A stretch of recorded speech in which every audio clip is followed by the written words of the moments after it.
How is permanent impairment derived? It's done by three things. Number one, a proper diagnosis, okay, from an accredited, certified physician that understands musculoskeletal pathology. Number two, diagnostic studies, positive MRIs, CT scans, X-rays, et cetera, to determine ligamentous tears, disc pathology, internal derangements, sprains, strains, things like that.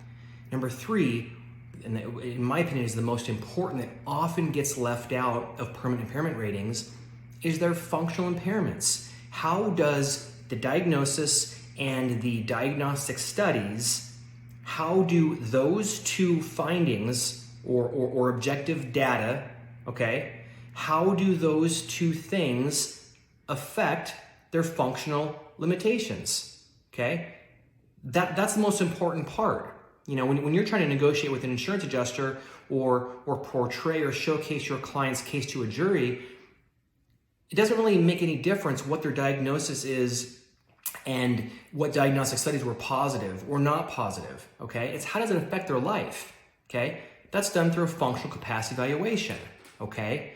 When the physician that's doing the impairment rating has all three of those, a sound diagnosis, positive objective findings through diagnostic studies, but also their functional limitations and disabilities.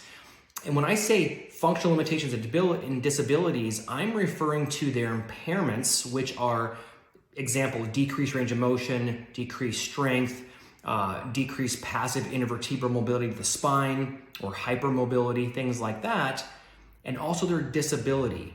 Based on said impairments, what are they now not able to do from these impairments? Such as they can no longer perform a sit to stand transfer. They can no longer walk. Your client can no longer walk his daughter down the aisle when she gets married because he's in a wheelchair. That's impactful, right? Your client can now not hold her granddaughter anymore because of her shoulder problem or her neck problem. Okay? How do those impairments cause those disabilities? So make sure that if you're going to get a permanent impairment rating, make absolute sure it encompasses those 3 points: proper diagnosis from an accredited physician, diagnostic studies, and also the functional impairments via a functional capacity evaluation.